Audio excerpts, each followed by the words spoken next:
All right, P2, let's walk through this Hubble's law activity together. So, Hubble's law tells us the speed at which a galaxy is moving away from us, all right, that's the recessional velocity moving away from us, is proportional to its distance. And this is the key idea here. Nearby galaxies are moving away from us slowly, while more distant galaxies are moving away at higher speeds. But again, knowing relationships is just one step in what we're doing in this class. We want to be able to mathematically model them and then be able to do calculations and make predictions. So this data table below shows various galaxy clusters, which is just groups of galaxies that are together. It shows their velocity in kilometers per second. And it shows how far away they are in an interesting unit called a megaparsec, which is related to a parsec. A parsec is that distance that we use in the parallax lab. A megaparsec is many parsecs, right? I think it might be mega, I don't know, million, something like that. For each galaxy cluster in the table below, you would have plotted already the distance versus the velocity. So let's take a look at my graph here. So here is that data. Plotted distance in megaparsecs is on the x-axis, velocity in kilometers per second is on the y-axis. If we take a look, looks like most of those points lie along this line. Our R value is really good at 0.98, so it's really close to a line. And we have the ability to make a math model here. Now, we haven't done this a ton, but really what that's saying is we're going to take this data and turn it into a mathematical relationship, an equation that we can then use to then apply it to different times. Okay, so let's put this math model onto our document. This is the first thing that we're supposed to do. Okay, so it says down here, make a sketch of the graph and write a math model for the relationship shown in the table. All right, here's our graphical sketch. Graph sketch needs to have axes that are labeled. Okay, so this is our x-axis. Take a look and just check, right? Is the distance, right? So this is going to be distance. And the unit is a megaparsec. And this is velocity. And the unit is kilometers per second. Notice those numbers, kilometers per second. These things are moving really, really fast. And the sketch looks something like this, okay? We don't need to be too fancy here. Typically on a graphical sketch, we can include things like the largest numbers. So our greatest distance in megaparsecs is 831. And our greatest velocity is 60,600 if we want to put those on there, just so that we have some connection. Great. All right, now let's make our math model. So our math model, we go back to graphical analysis, and we see this here in this box, right? So this shows, and I'm going to do this here, and that way we can pull it over. I'm just going to make a new clip right here, just take this,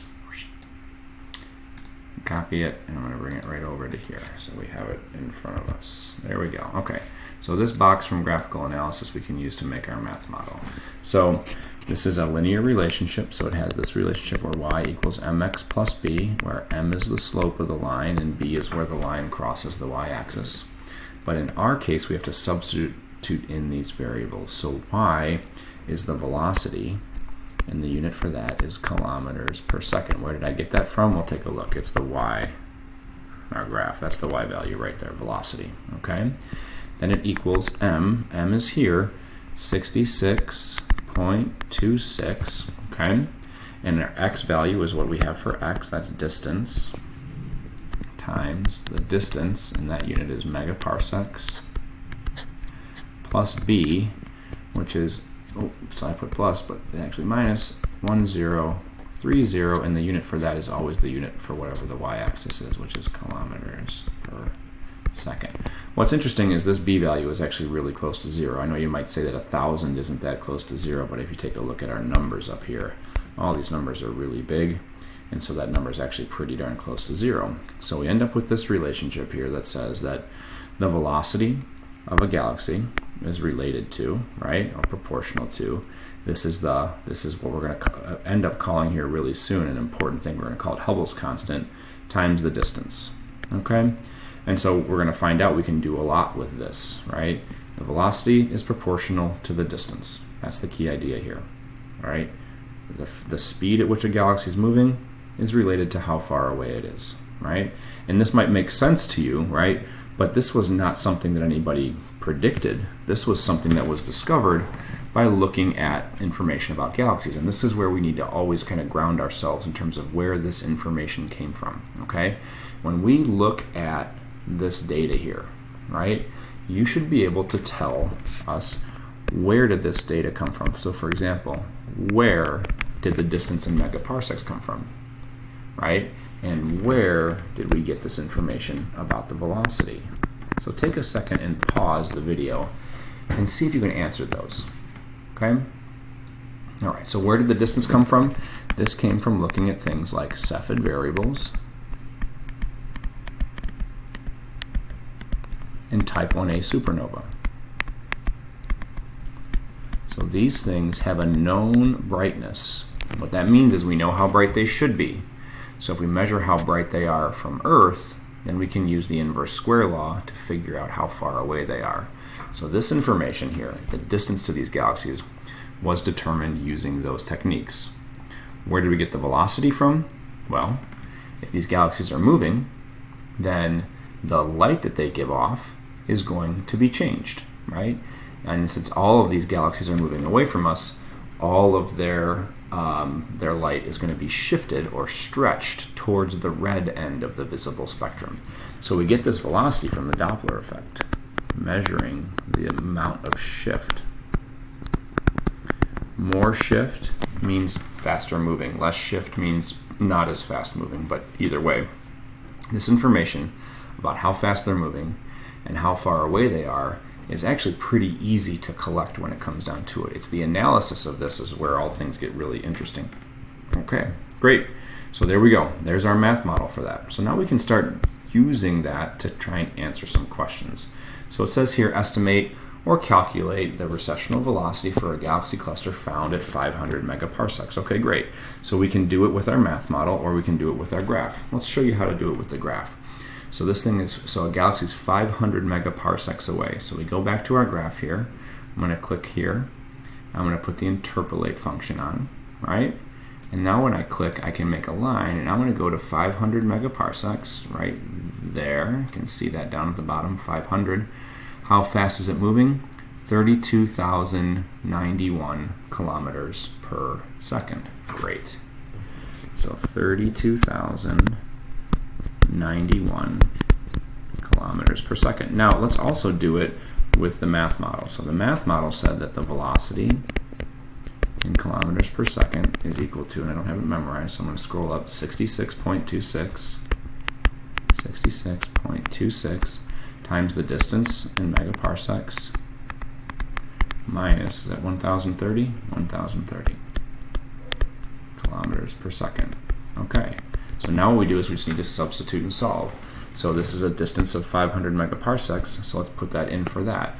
So we're going to get the velocity in kilometers per second is equal to 66.26 times 500 minus 1,030. All right, I can do that on a calculator.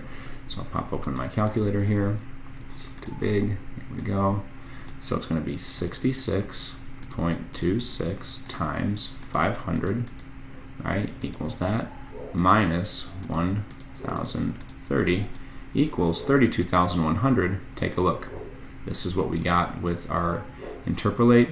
This is what we get with our math model, and they should be basically the same because the graph is made off of the math model, etc. Okay, great. So there's our values for those. Number 2 says a galaxy cluster is determined to be moving away at 45,000 kilometers per second. Estimate the distance to this galaxy in megaparsecs. All right, let's do the steps real quick. So we're going to go here. We want 45,000. So I'm going to move this until it's 45,000. Going. Let's move this out of the way. 45,000. Oh, it's pretty close. I got 45,268. This says 698 megaparsecs away. Okay. So interpolate says 698? 698 megaparsecs away. Okay. And now we can use the math model to do it as well. So I'm just going to sub in this time. So I'm going to sub in 45,000 here. Kilometers per second equals 66.26 times the distance in megaparsecs minus 1030. So I can do this in my calculator. I'm going to add 1030 to both sides, right? And then I'm going to divide by 66.26. So here we go. So let's start by 45,000 plus 1030 equals that. And I'm going to divide both sides by 66.26 to get the distance in megaparsecs. Divided by, and I got 694.68. Pretty darn close. The only reason why I think they're different is because it's hard to do the interpolate and get exactly 694 megaparsecs. These are essentially the same thing. Okay, great. Next one says the speed of light is 3 times 10 to the 8th meters per second. What fraction of the speed of light is a galaxy at a distance of 1,000 megaparsecs moving? Wow, there's a lot going on here. So first of all, we have to figure out something that's this far away, how fast it's going. Then we have to compare that to the speed of light. All right, so let's start by getting the distance. And I'm going to do this by interpolating first because we know that that works. So something that's 1,000 megaparsecs away.